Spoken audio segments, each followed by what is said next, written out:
علیکم ورحمۃ اللہ وبرکاتہ۔ الحمد للہ نحمده ونستعینه ونستغفره ونعوذ باللہ من شرور انفسنا ومن سیئات اعمالنا، من يهده الله فلا مضل له ومن يضلل فلا هادي له، وأشهد أن لا إله إلا الله وحده لا شريك له، وأشهد أن محمدا عبده ورسوله، يا أيها الذين آمنوا اتقوا الله حق تقاته ولا تموتن إلا وأنتم مسلمون، يا أيها الناس اتقوا ربكم الذي خلقكم من نفس واحدة وخلق منها زوجها وبث منهما رجالا كثيرا ونساء، واتقوا الله الذي تساءلون به والأرحام إن الله كان عليكم رقيبا، يا أيها الذين آمنوا اتقوا الله وقولوا قولا سديدا يصلح لكم أعمالكم ويغفر لكم ذنوبكم، ومن يطع الله ورسوله فقد فاز فوزا عظيما، أما بعد فإن خير الحديث كتاب الله، وخير الهدي هدي محمد صلى الله عليه وسلم، وشر الأمور محدثاتها، وكل محدثة بدعة، وكل بدعة ضلالة، وكل ضلالة في النار۔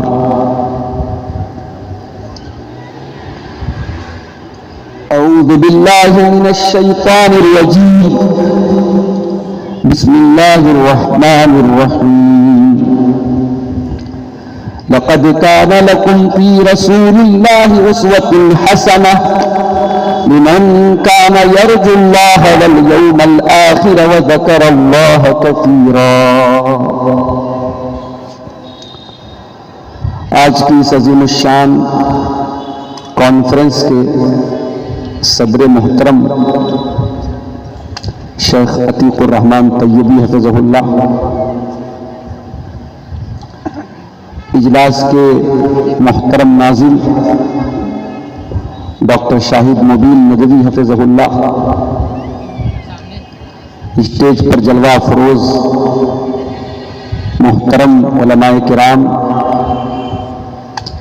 ذری جمعیت اہل حدیث لکھنؤ کے محترم ذمہ داران، بزرگوں اور دوستوں، نوجوان بھائیوں، ماں اور بہنوں، پیارے بچوں،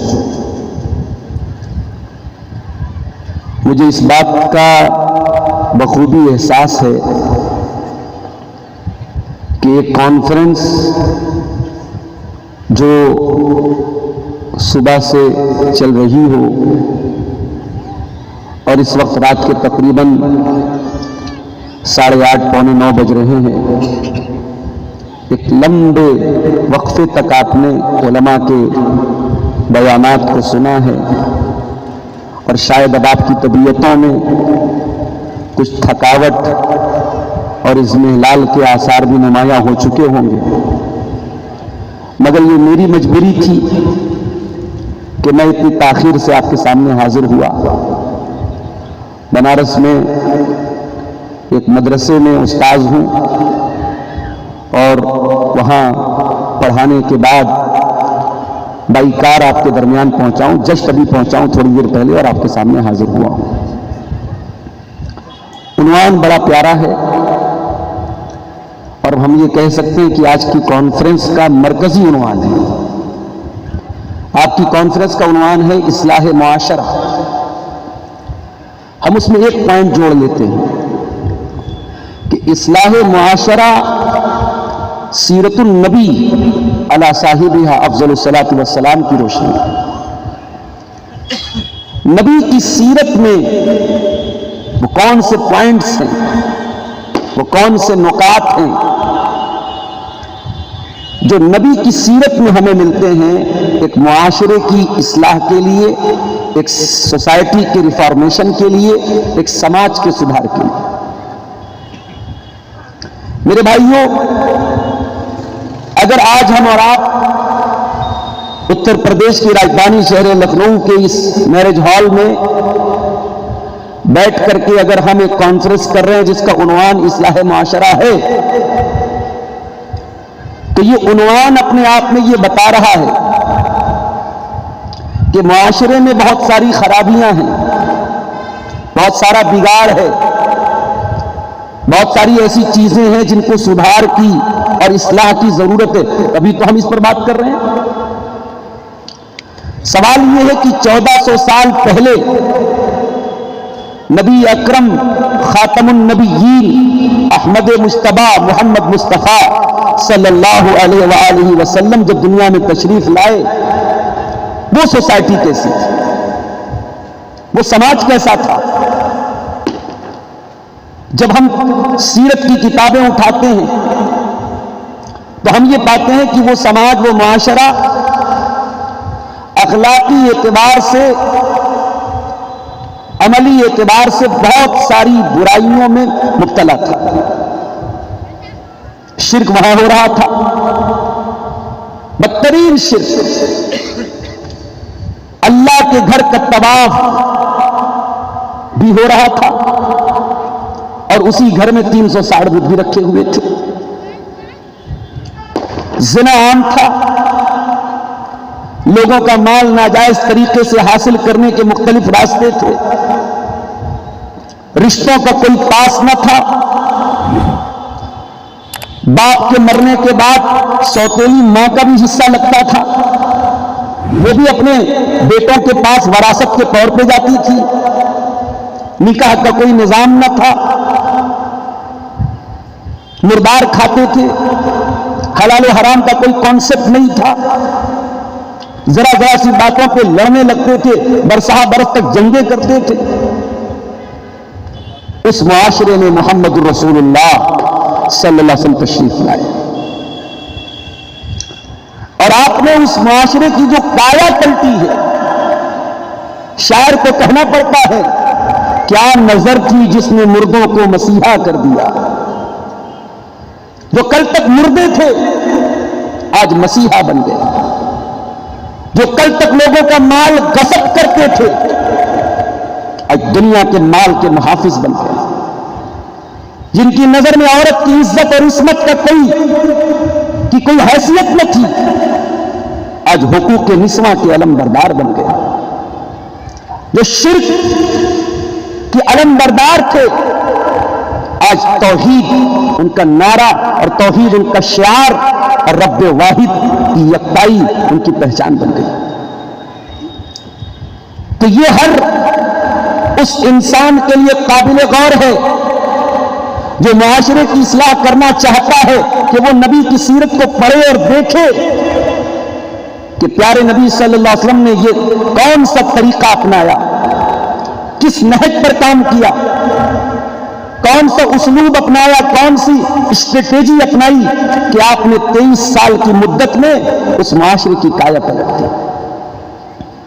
قرآن حکیم میں اللہ تعالیٰ اپنے نبی کی بعثت کا جب ذکر کرتا ہے اور نبی کے دنیا میں آنے کے مقاصد کو بیان کرتا ہے تو اللہ تعالیٰ ایک مقصد یہ بھی بیان کرتا ہے، لقد من اللہ علی المؤمنین اذ بعث فیہم رسولا من انفسہم یتلو علیہم آیاتہ ویزکیہم ویعلمہم الکتاب والحکمہ وإن کانوا من قبل لفی ضلال مبین۔ اے ایمان والو، یاد کرو ہمارا احسان عظیم، ہم نے وہ نبی بھیجا جو تمہارے ہی بیچ میں سے برپا ہوا، تمہارے ہی قبیلے، تمہارے ہی خاندان، تمہارے ہی شہر مکہ میں پیدا ہوا، یتیم پیدا ہوا۔ دنیا میں یتیم بچے عام طور سے مشاہدہ بتاتا ہے کہ یتیم بچے ان کو تربیت نہیں مل پاتی، ماں اور باپ کا پیار نہیں ملتا، یتیم بچے بگڑ جاتے ہیں۔ لیکن اللہ کی حکمت دیکھو میرے بھائیو، اللہ نے اپنے آخری نبی کو یتیم بنایا،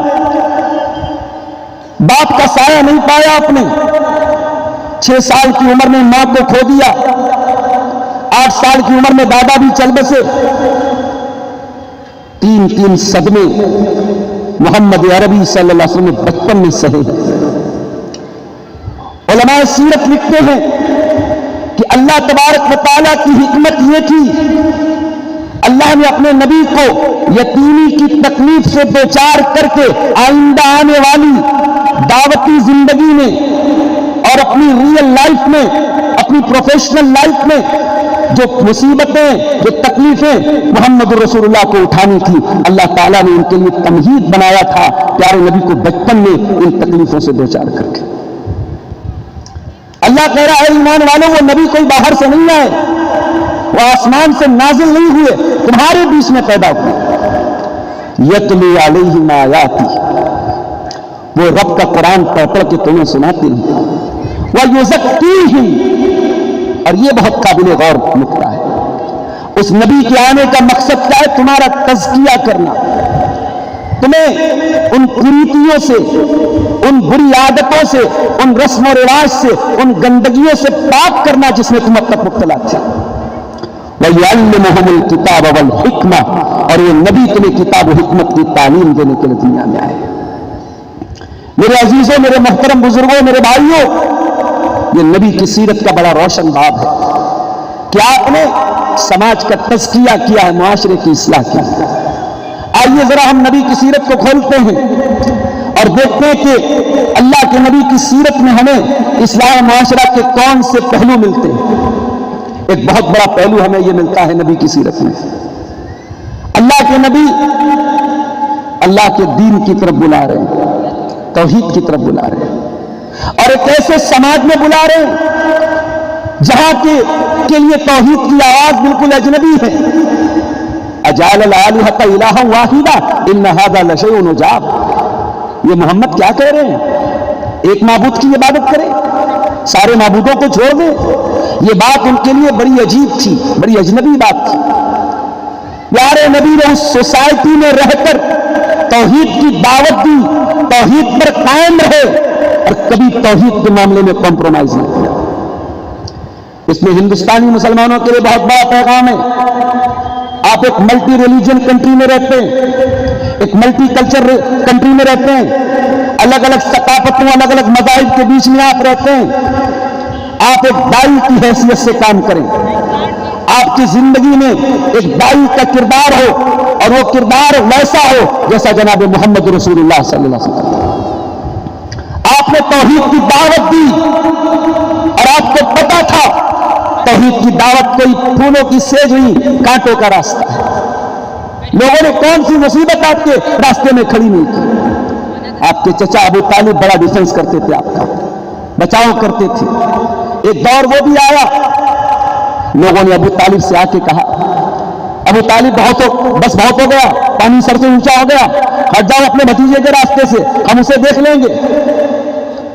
ابو طالب اللہ کے نبی کے پاس آتے ہیں، میرے بھتیجے، میرے کندھوں پر اتنا بوجھ نہ ڈال جتنا تیرا چچا برداشت نہ کر سکے۔ میں بہت ڈیفنس کرتا رہا، بہت دفاع کرتا رہا، اب معاملہ میری برداشت کے باہر ہو رہا ہے، کوئی اور راستہ نکال دے، کوئی صلح و مصالحت کا راستہ نکال دے، کوئی سمجھوتے کا راستہ نکال دے۔ میرے نبی نے جو الفاظ استعمال کیے، اللہ اکبر، سیرت کی کتابوں میں آج بھی وہ درج ہیں اور سنہرے حروف میں لکھے جانے کے قابل ہیں۔ آپ نے کہا تھا یا امی لو وضع الشمس علی یمینی والقمر علی یساری، اے میرے چچا، اگر یہ لوگ میرے داہنے ہاتھ پہ سورج رکھ دیں اور بائیں ہاتھ پہ چاند رکھ دیں اور کہہ دیں کہ اے محمد صلی اللہ علیہ وسلم آپ اس دعوت سے باز آ جائیں، اس توحید سے ہٹ جائیں، اپنے عقیدے سے کمپرومائز کر لیں، میں یہ کرنے والا نہیں ہوں میرے چچا، میری جان چلی جائے جب تک اللہ کا دین غالب نہ آ جائے، جب تک توحید عرب کے گھر گھر میں نہ پہنچ جائے، محمد اکرم اپنے مشن سے ہٹنے والے۔ اللہ اکبر۔ اس ملک میں رہتے ہوئے اکثر یہ سوال آتا ہے کہ ہمیں غیر مسلم کمپنی میں کام کرتے ہیں، ہم فلاں جگہ کام کرتے ہیں، ہم کو یہ نعرہ لگانا پڑتا ہے، ہم کو یہ کھانا پڑتا ہے، ہم کو یہ چیزیں کرنی پڑتی ہیں۔ آپ کے لیے آئیڈیل آپ کے نبی ہے، آپ کے لیے آئیڈیل آپ کے نبی ہے، اور نبی آئیڈیل اس اعتبار سے ہے کہ نبی نے ہر مشکل میں اپنے قبیلے کے لوگوں کا ساتھ دیا، بھائی چارہ نبھایا، دوستی نبھائی، رشتہ داری نبھائی، مگر جب معاملہ عقیدے کا آیا، جب معاملہ رب کی توحید کا آیا، آپ نے اعلان کر دیا قل یا ایھا الکافرون لا اعبد ما تعبدون ولا انتم عابدون ما اعبد۔ اے کافروں سن لو، اے اللہ کی توحید کا انکار کرنے والے سن لو، جب تک تم شرک پر قائم ہو تم اس اللہ کی توحید تک نہیں پہنچ سکتے، اور جب تک میں توحید پر ہوں میں تمہارے شرک کے کاموں میں تمہارا کوئی سپورٹ نہیں کر سکتا۔ یہ ایک بہت بڑا پیغام ہے اصلاح معاشرہ کے حوالے سے۔ اور آگے بڑھیے، دنیا میں بہت ساری شخصیات آئی ہیں، ان شخصیات اور ان پرسنالٹیز کی زندگی میں ہم ایک چیز دیکھتے ہیں، ان کی پولیٹیکل لائف الگ ہے، ان کی پرسنل لائف الگ ہے۔ پولیٹیکل لائف میں وہ ایک بہت بڑے رہنما ہیں، ان کے اقوال ضروری ہیں، ان کی باتیں بڑی قیمتی ہیں، مگر پرسنل لائف میں ان کے ساتھ بہت سارے مسئلے ہیں۔ میں نام نہیں لوں گا کسی کا، کسی کو بھی برا لگ سکتا ہے، لیکن آپ دنیا کی تمام بڑی بڑی شخصیات کو دیکھیں، ان کی پرسنل لائف میں بہت سارے تنازعات ہیں، بہت سارے اختلافات ہیں، بہت سارے مسائل ہیں۔ میرے نبی کی زندگی میں یہ خاصیت ہے، میرے نبی کی پولیٹیکل لائف، میرے نبی کی سوشل لائف اور میرے نبی کی پرسنل لائف، میرے نبی کی زندگی کا ہر پہلو بالکل بے داغ ہے۔ اسی لیے اللہ قرآن میں اپنے نبی کو ہر اسپیکٹ سے، ہر پہلو سے ہم سب کے لیے نمونہ قرار دیتا ہے۔ اللہ فرماتا ہے لقد کان لکم فی رسول اللہ اسوۃ حسنۃ لمن کان یرجو اللہ والیوم الآخر وذکر اللہ کثیرا۔ اے مسلمانوں، جنگ احزاب کا منظر ہے، پورے مدینہ پر دشمنوں کی فوج نے مدینہ کو گھیر کے رکھا ہوا ہے، مسلمانوں کے کلیجے حلق تک پہنچ چکے ہیں، مدینہ کو ختم کرنے کی اور چٹنی کے ساتھ پیس کر کے ختم کر دینے کی پلاننگ چل رہی ہے۔ اس موقع پر اللہ کے پیارے نبی نے جس شجاعت کا اظہار کیا، جس بہادری کی مثال آپ نے قائم کی، جس ثابت قدمی کے ساتھ آپ کھڑے رہے، اس بیک گراؤنڈ میں قرآن کی آیت نازل ہوتی ہے۔ اللہ فرماتا ہے اے مسلمانوں، ہم نے تم کو وہ رسول دیا ہے جو زندگی کے ہر پہلو میں تمہارے لیے نمونہ ہے، نمونہ ہے وہ نبی۔ اپنے نوجوان ساتھیوں سے کہنا چاہوں گا، کبھی موقع ملے سوشل میڈیا کے جال سے باہر نکلنے کا، تو ذرا نبی کی سیرت پر کوئی کتاب پڑھ دو۔ ضلع جمعیت اہل حدیث لکھنؤ کے ذمہ داران بیٹھے ہیں، ہمارے اس شہر کے بڑے معزز عالم دین ڈاکٹر شاہد مبین صاحب بیٹھے ہیں، میں گزارش کروں گا ان نوجوانوں کے لیے کوئی سیرت کا بھی کورس کرائیں، کوئی سیرت پر بھی کوئی دروس جاری کریں، ان نوجوانوں کو یہ بتایا جائے، یہ پڑھایا جائے، یہ تعلیم دی جائے کہ تمہاری جوانی کے لیے نمونہ ہے نبی کی جوانی۔ کبھی موقع ملے نبی کی جوانی کو پڑھو۔ کیا نبی کی جوانی میں کوئی لہو و لعب ہے، کوئی کھیل تماشا؟ ابھی آپ نے نبوت کا اعلان نہیں کیا ہے، ابھی آپ دنیا کے لیے محمد ابن عبداللہ ہے، محمد رسول اللہ نہیں ہے۔ اس دور میں بھی نبی کی جوانی بے داغ ہے، اس دور میں نبی تجارت کر رہے ہیں۔ حضرت خدیجہ اپنے غلام میسرہ کو بولتی ہیں جاؤ ذرا دیکھو کہ یہ تاجر کیسے ہیں، ان کے اخلاق کی تو بڑی تعریف سنی۔ کہتے ہیں نا، کہاوت ہے، محاورہ ہے کہ انسان کو پرکھنا ہے تو 3 کاموں میں سے کوئی ایک کام کر لو، رشتہ داری کر لو، بزنس کر لو، سفر کر لو، انسان کھل جاتا ہے۔ حضرت خدیجہ نے غلام میسرہ کو بھیجا کہ جاؤ ذرا دیکھو ان کی تجارت کیسی ہے، یہ ایز اے بزنس مین کیسے ہیں۔ غلام نے آ کر کے رپورٹ دی کہ اے خدیجہ، اے میری مالکن، ایسا تاجر میں نے آج تک نہیں دیکھا، اتنی ٹرانسپیرنسی، اتنی شفافیت، اتنی ایمانداری، منافع ضرور کما رہے ہیں مگر کہیں جھوٹ نہیں، کہیں کوئی غلط کلیم نہیں، کوئی غلط دعویٰ نہیں، کوئی جھوٹ فریب نہیں، بہت سچے اور پکے ایماندار تاجر ہیں۔ نبی کی جوانی کا یہ واقعہ ہے، 25 سال عمر ہے آپ کی، ایک تاجر ہونے کی حیثیت سے دنیا کے تمام بزنس مین لوگوں کو پیغام دیا آپ نے کہ بزنس کے لیے جھوٹ بولنا جو آپ نے بنا کے رکھا ہے کہ جھوٹ بولے بغیر بزنس نہیں ہو سکتا، فراڈ کے بغیر بزنس نہیں ہو سکتا، آپ نے دنیا کو تعلیم دی امانت داری اور سچائی کے ساتھ یہ بزنس کیا جا سکتا ہے۔ اسی جوانی کے دور میں آپ کے قبیلے کے لوگوں کے جو میٹرز ہوتے تھے، جو معاملات ہوتے تھے، آپ ان کے دکھ میں ان کے سکھ میں شامل لیتے تھے۔ قبیلے قریش کی جنگ ہوئی قبیلے قیس اعلان سے، اس میں آپ کے خاندان کے لوگ بھی شامل ہوئے۔ ابھی آپ کی عمر کم تھی، ابھی آپ جوانی کی دہلیز پر آپ نے قدم رکھا تھا، اس جنگ میں آپ نے اپنے چچاؤں کو تیر تھمایا تھا، اس جنگ میں آپ جنگ فجار میں آپ نے اپنے قبیلے اور اپنے خاندان کا ساتھ دیا تھا۔ اور آگے بڑھیے، آپ نبوت کا اعلان آپ نے فرمایا۔ حضرت خدیجہ آپ کی بیوی ہے، حضرت خدیجہ آپ کی بیوی ہے، ایک شوہر کی حیثیت سے محمد رسول اللہ نے کیا کردار ادا کیا۔ دنیا میں آج انسان دنیا والوں کے لیے بہت اچھا ہے، پوچھا جب اپنی فیملی کے لیے کیسے ہو، اپنے پریوار کے لیے کیسے ہو، اپنی بیوی کے لیے شوہر کیسے ہو، تو وہاں بڑے بڑوں کا معاملہ گڑبڑ ہو جاتا ہے، بہت سارے لوگوں کا کہ چہرے سے نقاب اتر جاتی ہے۔ ادھر سماج میں بڑی عزت ہے، بڑی رسپیکٹ ہے، بڑی ریپوٹیشن ہے، مگر بیوی کو مار رہا ہے، بچوں کو مار رہا ہے، گھر میں بڑا ظالم ہے، بڑا ظالم باپ ہے، بڑا ظالم شوہر ہے۔ محمد عربی کی سیرت سے میرے بھائیوں کچھ اور بتاتی ہے۔ آپ تو اتنے بہترین شوہر تھے، آپ دعوے کے ساتھ فرماتے تھے انا خیرکم لأہلی، اے لوگوں میں اپنے پریوار کے لیے سب سے اچھا ہوں۔ آپ اپنی بیویوں کے ساتھ اس قدر حسن سلوک کرتے تھے کہ 9 بیویاں ایک ساتھ آپ کے نکاح میں تھیں، اور کبھی کسی بیوی نے آپ کے اوپر کسی طریقے کا کوئی کلیم نہ کیا، کسی کو کبھی کوئی شکایت نہ ہوئی۔ اما عائشہ سے پوچھا گیا اللہ کے پیارے نبی گھر میں رہتے تھے تو کیا کرتے تھے؟ فرمایا یکون فی محنت اہلہ، اللہ کے پیارے نبی جب گھر میں رہتے تھے اپنے گھر والوں کا سپورٹ کرتے تھے، ان کے کاموں میں ہاتھ بٹاتے تھے، اپنی بکری کا دودھ خود دو لیتے تھے، اپنے کپڑے کو خود جھاڑ لیتے تھے، اپنے جوتے کا تسمہ خود ٹھیک کر لیتے تھے۔ باہر آپ نکل رہے صحابہ آپ کے وضو کا پانی حاصل کرنے کے لیے تڑپ رہے ہیں، آپ کے منہ سے تھوک نکلتا ہے، صحابہ اس تھوک کو زمین پہ گرنے نہیں دیتے۔ باہر یہ ریپوٹیشن ہے، یہ عزت ہے، یہ احترام ہے۔ ایسا انسان جب گھر میں آئے تو اپنے آپ کو تو وی آئی پی ٹریٹ کرواتا ہے نا۔ ایک انسان جب باہر اس کو ایک سیلیبریٹی کی حیثیت دی جاتی تو گھر میں بھی سوچتا ہے کہ میں سیلیبریٹی ہوں، مگر اللہ کے پیارے نبی نے اپنی بیویوں کو ایک سیلیبریٹی کی حیثیت سے اپنا تعارف نہیں کروایا، آپ کا سلوک ایک شوہر، ایک بہترین شوہر کی حیثیت سے۔ اما خدیجہ کا انتقال ہو گیا، آپ کے نکاح میں آلریڈی کئی بیویاں ہیں، بیویوں کو مرنے کے بعد کون یاد کرتا ہے؟ جب آپ کے پاس ایک الٹرنیٹ موجود ہو تو آپ کیوں کسی کو یاد کریں گے؟ مگر محمد عربی صلی اللہ علیہ وسلم نے دنیا والوں کو ایک مثال دی کہ رشتے مرنے کے بعد بھی ختم نہیں ہوتے۔ ماں مر گئی، ماں کی محبت آج بھی دل میں موجود ہے، بیوی مر گئی، بیوی کی محبت آج بھی دل میں موجود ہے۔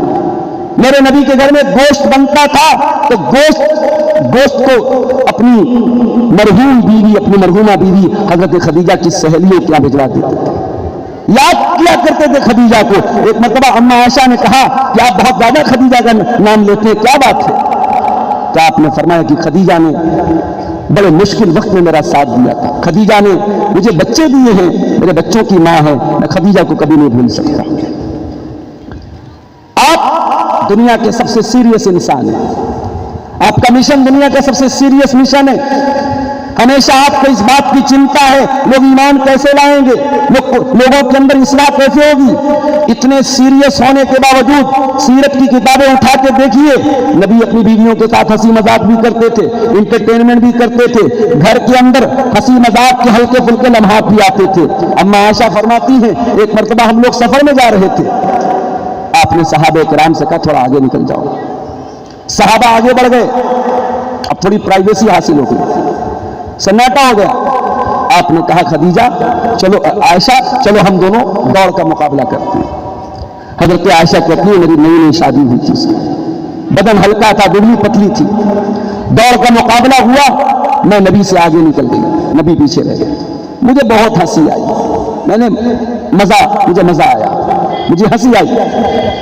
پیارے نبی صلی اللہ علیہ وسلم خاموش، میں ہنستی رہی، نبی خاموش رہے. کچھ عرصہ گزرا، پھر ایک اور سفر تھا. نبی نے صحابہ سے کہا تھوڑا آگے بڑھ جاؤ. پھر آپ نے اتفاق سے سفر میں حضرت عائشہ ساتھی تھی. آپ نے کہا عائشہ بہت دن ہو گئے، چلو ہم لوگوں نے ریس نہیں کی، چلو مقابلہ کرتے ہیں. اما عائشہ کہتی ہیں اس مرتبہ میں تھوڑی فربا ہو گئی تھی، میرا بدن تھوڑا بھاری ہو گیا تھا. دنیا کے شوہروں کو میسج ہے، بیوی کے ساتھ ایسا حسن سلوک کرو اس کی صحت و تندرستی میں 4 چاند لگ جائے.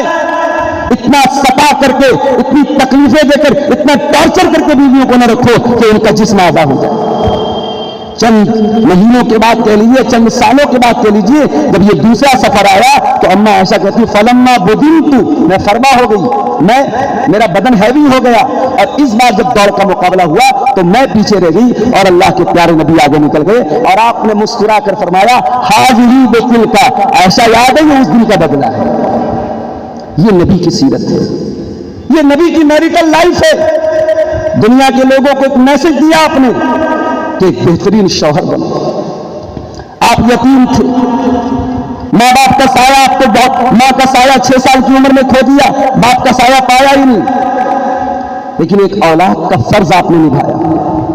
جن عورتوں نے آپ کو دودھ پلایا تھا جو رضائی ماں تھی، کبھی وہ عورتیں آتی، ام ایمن آتی، حلیمہ سعدیہ آتی جو آپ کی رضائی مائیں تھیں. اللہ کے پیارے نبی اپنے بدن کی چادر اتار کے اپنی چادر دے کر کے کہتے تھے امی جان آئیے آپ بیٹھ جائیں. حسن سلوک کی مثال آپ نے قائم کی. ماں کو یاد کرتے ہوئے ایک دن صحابہ کرام کو لے کر ماں کی قبر پر پہنچے اور وہاں جا کے زارو قطار رونے لگے. کہ تو آپ بھی انسان نا، کہیں نہ کہیں سینے میں جو ایک بیٹے کا دل ہے وہ ماں کو پانے کے لیے تڑپتا تو تھا نا. ماں کو یاد کی، آنکھوں سے آنسو آ گئے اور ایسا روئے کہ صحابہ کرام رونے لگے. آپ نے فرمایا میں نے اپنے رب سے اجازت طلب کی تھی کہ اے اللہ میں اپنی ماں کی مغفرت کی دعا کر سکتا ہوں، اللہ نے اجازت نہیں دی. پھر میں نے اجازت مانگی کہ اپنی ماں کی قبر پہ جا سکتا ہوں، اللہ نے اجازت دے دی. اس لیے میں ماں کی قبر پہ آیا ہوں. تم بھی اپنے قبرستان جایا کرو، قبروں پر جایا کرو، وہاں جانے سے آخرت کی یاد آتی ہے. ایک بیٹے کی حیثیت سے آپ کا یہ سیمپل اور یہ نمونہ دنیا کے سامنے. ایک باپ کی حیثیت سے آپ کیسے تھے؟ 4 بیٹیوں کے باپ تھے آپ. بیٹے جو پیدا ہوئے بچپن میں انتقال کر گئے. قاسم پیدا ہوئے بچپن میں انتقال کر گئے. عبداللہ پیدا ہوئے بچپن میں انتقال کر گئے. ماریا کتیا کے پیٹ سے ابراہیم پیدا ہوئے، وہ بھی 1.5 سال کی عمر میں انتقال کر گئے. کہتے دنیا میں سب سے بھاری جنازہ ماں باپ کے لیے اولاد کا جنازہ ہوتا ہے. نبی نے اپنی حیات مبارکہ میں 3 بیٹیوں کا جنازہ اٹھایا، 3 بیٹوں کا جنازہ اٹھایا. دنیا والوں یہ مصیبتیں تمہارے اوپر آئیں تو شاید اپنے مشن کو چھوڑ دو، اپنے کام کو چھوڑ دو اور ڈپریشن کے شکار ہو جاؤ. مگر محمد عربی صلی اللہ علیہ وسلم نے اپنی زندگی میں آنے والی ان تمام مصیبتوں کے باوجود اللہ کے مشن کو قائم رکھا، توحید کے مشن کو قائم رکھا. اصلاح معاشرہ کا کام کرنے والے نوجوانوں کے نام پیغام ہے. اصلاح معاشرہ کا کام کرنے والی میری بہنوں کے نام پیغام ہے کہ زندگی اسٹرگل کا نام ہے. زندگی میں پریشانیاں آئیں گی، زندگی میں کبھی ایسا ہوگا بچوں کا انتقال ہو جائے گا، کبھی رشتہ داروں کا انتقال ہو جائے گا، کبھی کوئی بہت بڑا لاس ہو جائے گا. یہ پریشانیاں، یہ مصیبتیں زندگی میں آئیں گی. اپنے مشن کو کبھی نہ بھولنا، اپنی زندگی کے مقصد کو کبھی نہ بھولنا، یہ آپ نے سبق دیا. بیٹیوں کو آپ نے بڑے پیار سے پالا. ایک ایسے سماج میں جہاں بیٹی پیدا ہوتی تھی اس کو زمین میں لے جا کر کے باپ اپنے ہاتھوں سے زمین میں دفن کر دیتا تھا، اس ماحول میں نبی نے 4 بیٹیوں کو پالا ہے. بڑے پیار اور بڑی محبتوں سے پالا ہے. آپ کی بڑی بیٹی حضرت زینب، ان کا نکاح ہوا ابو العاص کے ساتھ. ابو العاص قیدی بن کر کے آئے جنگ بدر میں. اسلام نہیں لائے کہ ابو العاص قیدی بن کر کے آئے اور قیدیوں کو چھڑانے کے لیے جب فدیے کا سامان آنے لگا تو ابولاس کو چھڑانے کے لیے ایک ہار آیا. یہ ہار اماں خدیجہ نے اپنی بیٹی زینب کو شادی کے موقع پر دیا تھا. نبی کے سامنے جب وہ سامان آیا اور آپ کو بتایا گیا کہ آپ کے داماد کو چھڑانے کے لیے یہ ہار آیا ہے بیٹی کا ہار دیکھ کے آپ کی آنکھوں میں آنسو آ گئے. یہ بیٹی کو ہار یہ ان کی بیوی نے اماں خدیجہ نے دیا تھا شادی کے موقع پر. آپ نے صحابہ کرام سے ریکویسٹ کی کہ میرے داماد کو چھوڑ دیا جائے, یہ ہار واپس کر دیا جائے. آپ کی سب سے چھوٹی بیٹی حضرت فاطمہ جو سب سے لاڈلی بھی تھی آپ کو, جب وہ کبھی گھر میں آتی تھی اللہ کے پیارے نبی کھڑے ہو جاتے تھے اور اپنی بیٹی کا ہاتھ پکڑ کے چومتے تھے اور اپنے بازو میں اپنے بغل میں بٹھاتے تھے اور کہتے تھے مرحبا ببنتی, میری بیٹی تیرا آنا مبارک ہو, تیرے مبارک قدم میں میرے گھر میں, تیرے مبارک قدم میرے گھر میں پڑے ہیں. آپ اپنی بیٹی کا استقبال کرتے تھے. بیٹیوں سے محبت کرنا, بیٹیوں کے لاڈ اٹھانا, یہ محمد رسول اللہ نے تعلیم دی ہے میرے بھائی. اور آگے بڑھیے, ایک رشتہ دار کی حیثیت سے آپ کا کیا, آپ کی سیرت کیا تھی؟ آپ کے اوپر قرآن کی آیت نازل ہوئی وانذر عشیرتک الاقربین, اے نبی اپنے قریبی رشتہ داروں کو ڈراؤ. نبی نے سب سے سارے خاندان کے لوگوں کو اکٹھا کیا اور صفا کی پہاڑی پہ چڑھے اور آپ نے سارے خاندان کے لوگوں کا نام لے لے کے کہا, اے قریش کے لوگوں, اے بنو عدی, اے بنو ہاشم, اے بنو عبد مناف, اے میرے چچا عباس, اے میری پھوپھی صفیہ, کان کھول کر کے سن لو, انقذوا انفسکم من النار, اپنے آپ کو جہنم کی آگ سے بچا لو. لا اغنی عنکم من اللہ شیئا, اگر تم نے ایمان کا راستہ نہ اپنایا, تم نے توحید کا راستہ نہ اپنایا, میں اللہ کے عذاب کے مقابلے میں تمہاری کوئی مدد نہیں کر پاؤں گا. غیر ان لکم رحیما سأبلها ببلالها, ہاں جو رشتہ داری ہے سکھ دکھ میں کام آؤں گا, تمہاری مصیبتوں میں تمہارے کام آؤں گا, آخرت میں تمہارے کوئی کام نہیں آ پاؤں گا اگر تم نے ایمان کی میری دعوت کو قبول نہیں کیا. چچا ابو طالب کا انتقال ہونے لگا, آپ دل سے چاہتے تھے چچا کلمہ پڑھ لیں.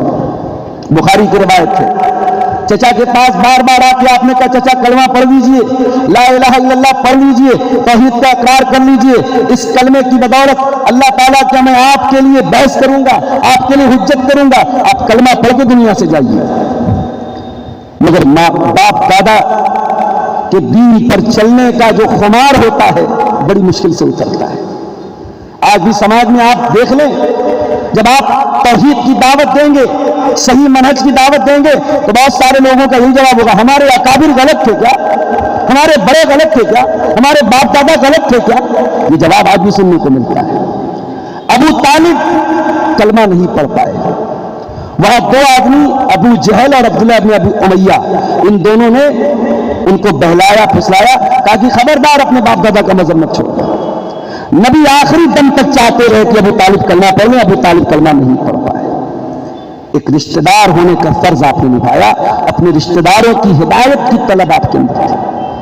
پھر اور آگے بڑھیے, آپ ایک انسان ہونے کی حیثیت سے سماج میں آپ کیسے رہتے تھے, پڑوسیوں کے ساتھ آپ کا سلوک کیسا تھا, عام لوگوں کے ساتھ آپ کا سلوک کیسا تھا, آپ کا پالا جاہلوں سے پڑتا تھا, بدوؤں سے پڑتا تھا.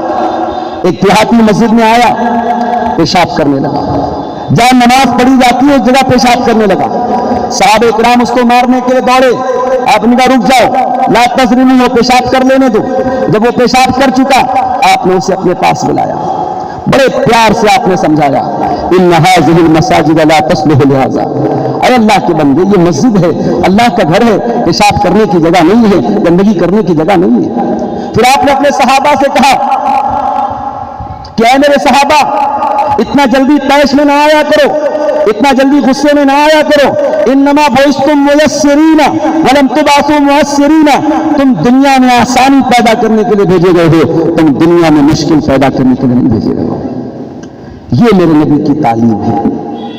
دشمن کے ساتھ یہ آپ کا سلوک کیسا تھا, جن دشمنوں نے آپ کا جینا حرام کر کے رکھا تھا مکہ میں، اللہ کے گھر میں عبادت کرنے پر انہوں نے تالے لگا کے رکھے تھے، جب سن 8 ہجری میں مکہ فتح ہوا اور وہ دشمن آپ کے سامنے کھڑے تھے اور آپ کو پورا کنٹرول حاصل تھا، آپ کے ایک حکم پر مکہ میں خون کی ندی بہہ جاتی، آپ کے ایک حکم پر تلواریں چل جاتی، مگر آپ نے سب کو معاف کر دیا اور فرمایا کہ لا تثریب علیکم اليوم اذهبوا انتم الطلقاء، جاؤ محمد رسول اللہ کسی سے انتقام نہیں لیں گے۔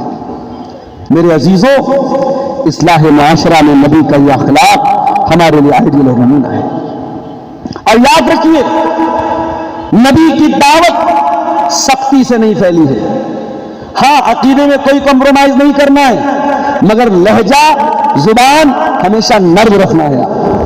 اللہ قرآن میں کہتا ہے فَبِمَا رَحْمَةٍ مِّنَ اللَّهِ لِنتَ لَهُمْ وَلَوْ كُنْتَ فَظًّا غَلِيظَ الْقَلْبِ لَانفَضُّوا مِنْ حَوْلِكَ، اے نبی اللہ تعالیٰ نے آپ کو بہت نرم دل بنایا، نرم مزاج بنایا، اگر آپ سخت دل ہوتے، اگر آپ بد زبان ہوتے، لَانفَضُّوا مِنْ حَوْلِكَ، تو یہ لوگ آپ کو چھوڑ کے چلے گئے ہوتے۔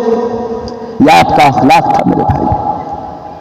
10 سال تک حضرت انس اللہ کے پیارے نبی کی خدمت کرتے ہیں، اور 10 سال خدمت کرنے کے بعد جو رپورٹ کارڈ دیتے ہیں، جو رپورٹ پیش کرتے ہیں، کہتے ہیں اللہ کے پیارے نبی نے کبھی نہ مجھے مارا ہے، نہ ڈانٹا ہے، نہ کبھی کسی بات پر اف کہا ہے۔ میرے بھائیوں، اور خاص طور سے ہمارے وہ بھائی جو مسلک اہل حدیث سے تعلق رکھتے ہیں، میں آپ سے کہنا چاہتا ہوں اللہ کا شکر ادا کیجیے، اللہ کا شکر ادا کیجئے کہ کروڑوں انسانوں میں اللہ تعالیٰ نے آپ کو اس دین پر چلنے کی توفیق دی جو دین توحید ہے، ورنہ ہم بھی کسی جانور کی عبادت کر رہے ہوتے، کسی نبی کے آگے ہاتھ جوڑ رہے ہوتے، کسی جانور کا پیشاب پی رہے ہوتے۔ اللہ نے ہمیں دین توحید پر چلنے کی توفیق بخشی، اسلام پر چلنے کی توفیق بخشی ہے، اور پھر اسلام پر چلنے والوں میں اللہ تعالیٰ نے اس منہج سے ایک جماعت سے ہمیں وابستہ کیا، اس جماعت کے ساتھ ہمیں جڑنے کی توفیق دی، جو جماعت کسی بستی کی طرف منسوب نہیں، جو جماعت کسی شخصیت کی طرف منسوب نہیں، جو جماعت منسوب ہے رب کے قرآن کی طرف، جو جماعت منسوب ہے مصطفیٰ کے فرمان کی طرف، اور جو جماعت منسوب ہے اس منہج کی طرف جو منہج اللہ کے نبی نے صحابہ کے لیے اور سلف کے لیے چھوڑا ہے۔ اپنے نوجوانوں سے کہنا چاہوں گا، معاشرے میں اصلاح کرنا ہے، اصلاح کا طریقہ بھی وہی ہونا چاہیے جو نبی کا طریقہ تھا، اصلاح کا طریقہ بھی نبی طریقہ ہونا چاہیے، آپ کے اندر وہ سلیقہ، وہ شائستگی، وہ ادب، وہ تمیز بھی ہونی چاہیے جو نبی نے صحابہ کرام کو سکھائی۔ آج بہت افسوس ہوتا اپنے بعض نوجوانوں کو دیکھ کر کہ نہ ان کے اندر علماء کا احترام ہے، نہ ان کے اندر وہ شعور ہے جو ایک سلفی المسلک کے اندر ہونا چاہیے۔ میرے عزیزوں، اصلاح معاشرہ کے سلسلے میں نبی کی سیرت میں ایک پہلو ہمیں اور بھی ملتا ہے، نبی کی سیرت سے ہمیں سبق یہ بھی ملتا ہے کہ دوسروں کی اصلاح کے پہلے اپنی اصلاح کرو۔ آج ہر انسان کی انگلی پہلے دوسروں پر اٹھتی ہے، کوئی اپنے گریبان میں جھانکنا نہیں چاہتا۔ نبی نے جو مزاج دیا ہے پہلے اپنی اصلاح کرو۔ میں 2-3 واقعات آپ کو سنا دوں۔ اللہ کے نبی کے صحابی ہیں، نام ہے حضرت حنظلہ۔ وہ ایک دن گھر سے نکلتے ہیں، راستے میں ملاقات ہوتی ہے حضرت ابوبکر صدیق سے۔ ابوبکر صدیق کہتے کہاں جا رہے ہیں آپ؟ کہا نبی کے پاس جا رہا ہوں۔ کہا کیا بات ہے، کیوں جا رہے ہیں؟ کہا ایک سوال پوچھنا ہے نبی سے۔ سوال یہ پوچھنا ہے کہ اے اللہ کے نبی، جب ہم آپ کی مجلس میں ہوتے ہیں اور آپ جنت کی باتیں کرتے ہیں، جہنم کی باتیں کرتے ہیں، تو ہمارا ایمان بہت ہائی لیول کا ہوتا ہے، اور جب وَإِذَا آفَسْنَا الْأَزْوَاجَ وَالْأَوْلَادَ، جب بیوی بچوں میں ہم لگ جاتے ہیں تو ایمان کا لیول لو ہو جاتا ہے۔ تو مجھے یہ ڈر ہے نافق حنظلہ کہ کہیں میں منافق تو نہیں ہو گیا۔ کبھی ایمان کا لیول ہائی ہو رہا ہے، کبھی کم ہو رہا ہے، یہ تو منافق کی نشانی ہے۔ تو میں یہ سوال کرنے نبی کے پاس جا رہا ہوں۔ حضرت ابوبکر صدیق نے کہا کہ بھائی یہ مسئلہ تو میرے ساتھ بھی ہے، یہ پرابلم تو میرے ساتھ بھی ہے، چلو ہم دونوں چلتے ہیں۔ غور کیجئے، حضرت حنظلہ اللہ کے رسول کے پاس آئے اور یہی بات انہوں نے رکھی کہ اے اللہ کے نبی ہمارے ساتھ ایسا ایسا ہوتا ہے۔ انہوں نے دوسروں پر فتویٰ نہیں لگایا، پہلے اپنے ایمان کی فکر کی، اپنی توحید کی فکر کی، اپنے بارے میں ڈر گئے کہیں میں منافق تو نہیں ہو گیا۔ اللہ کے نبی نے فرمایا نہیں ہے حنظلہ، اس میں منافق کا کوئی مسئلہ نہیں ہے۔ اے حنظلہ، ایمان کی کیفیت ہمیشہ ایک جیسی نہیں رہتی، شیئن فشیئن، ایمان کا لیول ہائی اور لو ہوتا رہتا ہے, یہ فلکچویٹ ہوتا رہتا ہے. اس کی وجہ سے یہ نہیں کہ تم منافق ہو. اگر تم ہمیشہ اسی حالت میں رہتے جس حالت میں میری مجلس میں رہتے ہو, لصافحتکم الملائکۃ علی فرشکم, تو فرشتے آ کر کے تم سے مصافحہ کرتے. مگر یہ کیفیت پرماننٹ نہیں رہ سکتی, ریگولر نہیں رہ سکتی. حنظلہ کو اپنی فکر ہوئی میرے بھائی. اور آگے بڑھیے, نبی کے ایک صحابی ہیں نام حذیفہ ابن یمان, یہ اللہ کے پیارے نبی صلی اللہ علیہ وسلم کے سیکریٹری ہیں, اللہ کے نبی کے رازدار ہیں. نبی ان کو بڑی راز کی باتیں بتائی تھی. صحابہ کرام کا یہ ماننا تھا کہ حضرت حذیفہ کو مدینہ کے اندر رہنے والے تمام منافقوں کا نام پتہ ہے. حضرت حذیفہ جس انسان کے جنازے میں شامل نہیں ہوتے تھے, صحابہ کرام سمجھ جاتے تھے یہ منافق آدمی. اتنا ان کے اوپر بھروسہ تھا لوگوں کا.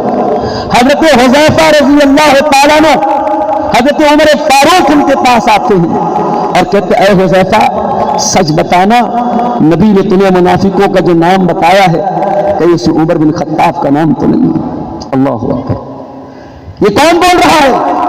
ساری زندگی اسلام کی خدمت کرنے والا, نبی کی محبت میں جینے والا اور نبی کی محبت پہ ساری زندگی بسر کرنے والا وہ انسان عمر بن خطاب. اس کو اپنے ایمان کی, اپنی آخرت کی اتنی فکر ہے کہ حضرت حذیفہ سے کہتے ہیں اے حذیفہ سچ بتانا اس لسٹ میں کہیں میرا نام تو نہیں ہے. حضرت حذیفہ نے کہا نہیں, کبھی ایسا نہیں ہو سکتا, آپ کا نام اس لسٹ میں نہیں ہے.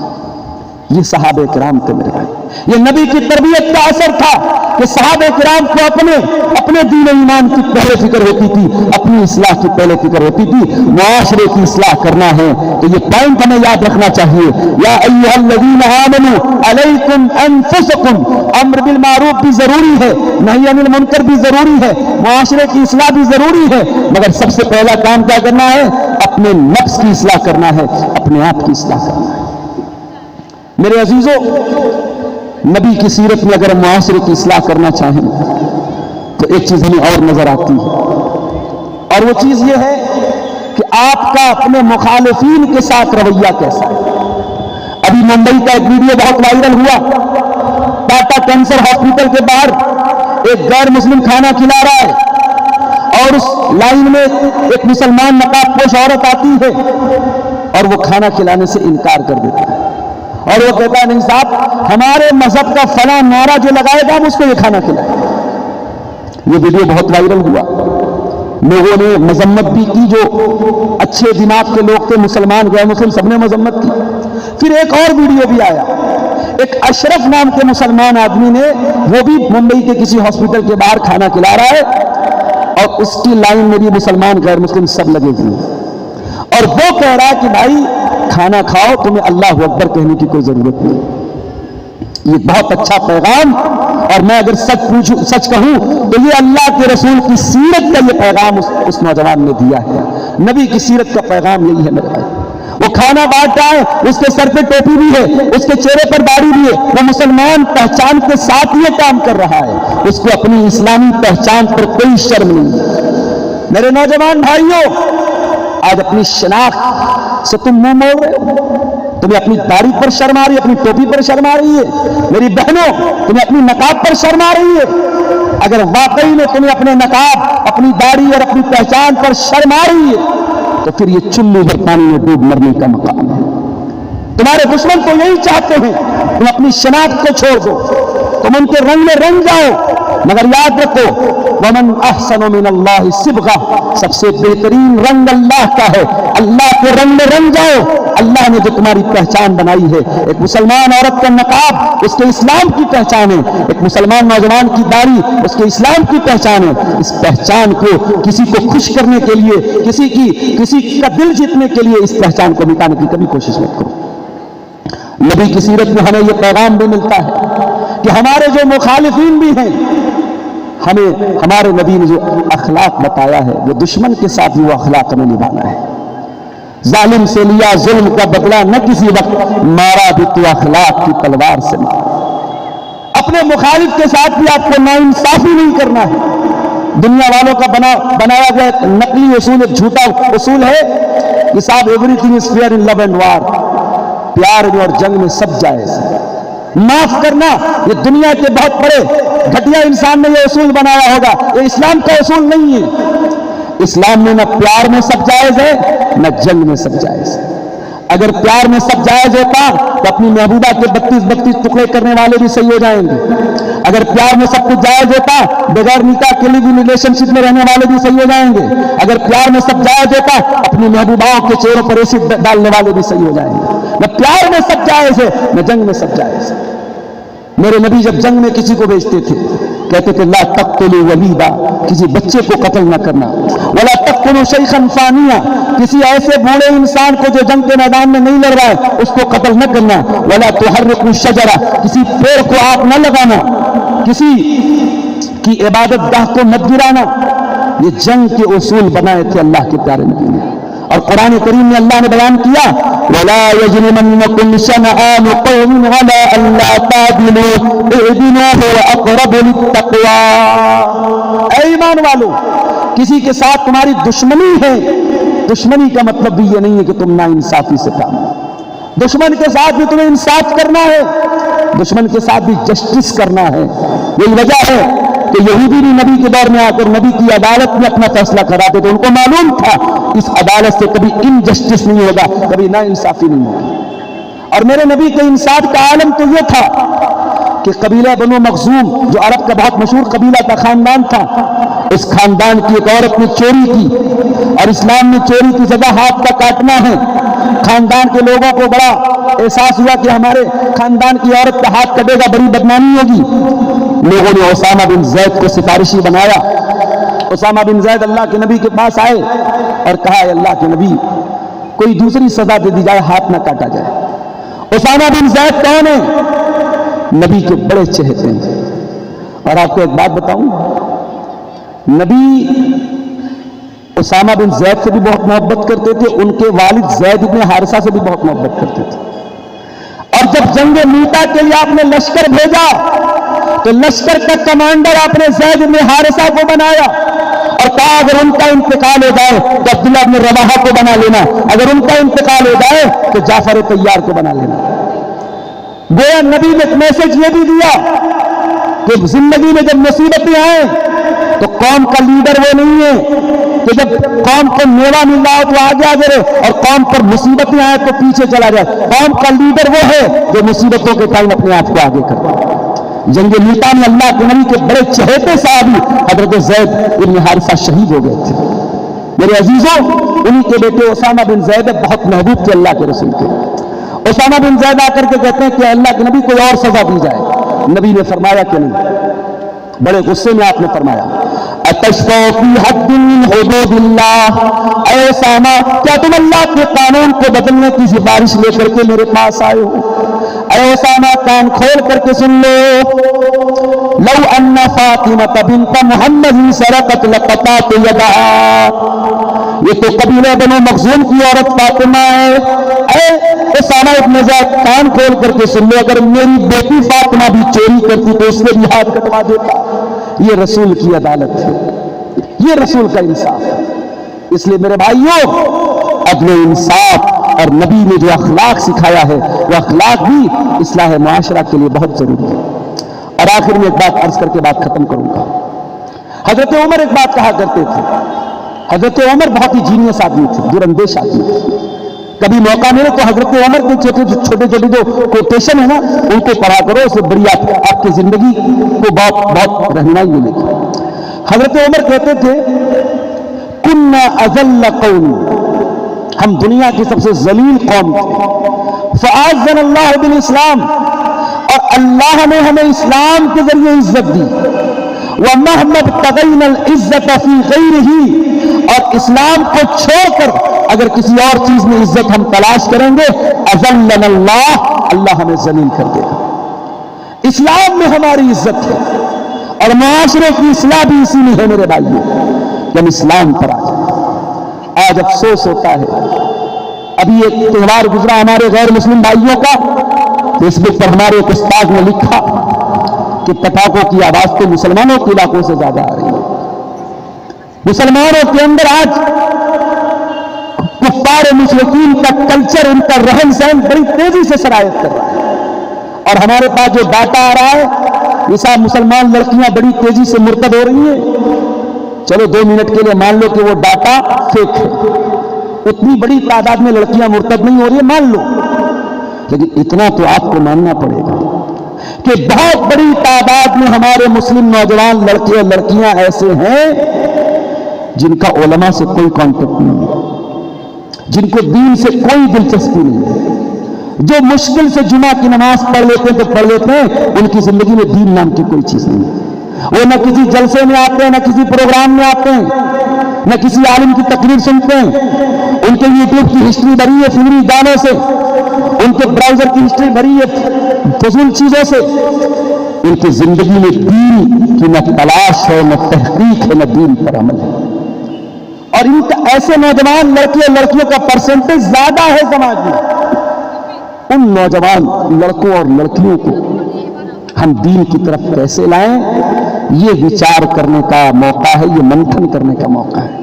میں آپ سب سے جو اس جلسے میں آئے ہیں، علماء کے ساتھ سیلفی لے رہے ہیں، علماء سے مصافحہ کر رہے ہیں، علماء کی خدمت کر رہے ہیں، میں آپ سے کہنا چاہتا ہوں بہت اچھی بات ہے، آپ دین پر چل رہے ہیں، آپ کے اندر تڑپ ہے دین اصلاح کرنے کی اور دین سے جڑنے کی، اللہ آپ کے جذبے کو باقی رکھے، اللہ آپ کی حفاظت کرے، مگر سماج کا وہ طبقہ جو دین سے دور ہے، آپ کا دوست بھی ہو سکتا ہے، آپ کا رشتہ دار بھی ہو سکتا ہے، آپ کا کلیگ بھی ہو سکتا ہے، آپ کا کلاس فیلو بھی ہو سکتا ہے، اس کو دین سے کیسے جوڑیں اس کی چنتا کرو میرے بھائی۔ آخری بات کہہ کے بات ختم کر رہا ہوں، زندگی میں آپ کا مقصد کیا ہے؟ اگر مقصد ہے جاب حاصل کرنا، مقصد ہے بزنس کرنا، مقصد ہے دنیا میں ایک لگژری لائف گزارنا، تو آپ نے بڑا حقیر مقصد بنایا ہے اپنی زندگی کا۔ ارے مقصد بنانا ہے تو وہ مقصد بناؤ کہ محمد رسول اللہ کا مقصد۔ میرے نبی کا انتقال سوموار کے دن ہوا، اتوار کے دن نبی کے گھر میں چراغ جلا ہے، اس چراغ کا تیل بھی پڑوسی سے ادھار دیا گیا ہے، کوئی پراپرٹی نہیں، کوئی زمین و جائیداد نہیں، مگر میرے نبی دنیا سے سکون کی سانس لے کے جا رہے ہیں، کیونکہ آپ کو اس بات کا اطمینان ہے کہ میں اپنے مشن میں پر قائم رہا، اپنی زندگی میں اپنے مقصد پر قائم رہا، اور مقصد کیا تھا؟ فَلَعَلَّكَ بَاقِعٌ نَفْسَكَ فَلَعَلَّكَ بَاقِعٌ نَفْسَكَ عَلَىٰ أَلَّا يَكُونُوا مُؤْمِنِينَ فَلَعَلَّكَ بَاقِعٌ نَفْسَكَ عَلَىٰ آثَارِهِمْ إِن لَّمْ يُؤْمِنُوا بِهَٰذَا الْحَدِيثِ أَسَفًا۔ اے نبی، آپ کو لوگوں کے ایمان لانے کی اتنی چنتا ہے کہ کہیں اس چنتا میں آپ اپنے آپ کو ختم نہ کر دیں۔ اللہ اکبر، یہ میرے نبی کا مشن تھا میرے بھائی، یہ مشن بنا لو، اس مشن کے لیے اپنی زندگی کو کھپا دو کہ جو توحید پر ہمارا بھائی نہیں ہے وہ توحید پر آ جائے، جو بدعات میں ڈوبا ہے وہ سنت کی طرف آ جائے، جو کفر و شرک کی دلدل میں لپٹ ہے ہمارا دوست ہے، ہمارا قریبی ہے، ہم بزنس کرتے ہیں، ہمارا کلاس فیلو ہے، ہمارا پڑوسی ہے، وہ کسی طریقے سے ہدایت کی راہ پر آ جائے۔ اس کے لیے کوئی گالی دے تو سن لو، اس کے لیے کوئی دو چار تھپڑ لگا دے سہ لو، اس کے لیے کچھ دولت خرچ کرنی پڑے خرچ کر دو، مگر اس کو اپنی زندگی کا مشن بنا لو میرے بھائیوں کہ لوگوں کو صحیح دین کی طرف اور صحیح عقیدے کی طرف کیسے لایا جائے۔ یہ نبی کی سیرت کا بہت بڑا سبق ہے۔ ہم اللہ سے دعا کرتے ہیں رب العالمین آج کی اس کانفرنس کو جن بھائیوں نے منعقد کیا ہے، میں جانتا ہوں آسان نہیں ہے لکھنؤ جیسے شہر میں اتنی شاندار اور پرسکون طریقے سے چلنے والی کانفرنس منعقد کرنا۔ میں مبارکباد دیتا ہوں ذیلی جمعیت علماء لکھنؤ کی ساری ٹیم کو، اور میں دعا کرتا ہوں اللہ تعالیٰ ہم لوگوں نے جو باتیں سنی ہیں اور آج کی کانفرنس میں علماء نے جو باتیں بیان کی ہیں، کہنے والوں کو سننے والوں کو سب کو عمل کی توفیق عطا فرمائے۔ رب العالمین ہمیں اپنے نبی کی سیرت پر چلنے کی توفیق عطا فرمائے، پیارے نبی صلی اللہ علیہ وسلم کی سچی محبت ہم سب کے دلوں میں پیدا فرمائے، آمین۔ وآخر دعوانا الحمد للہ رب العالمین، والسلام علیکم ورحمۃ اللہ۔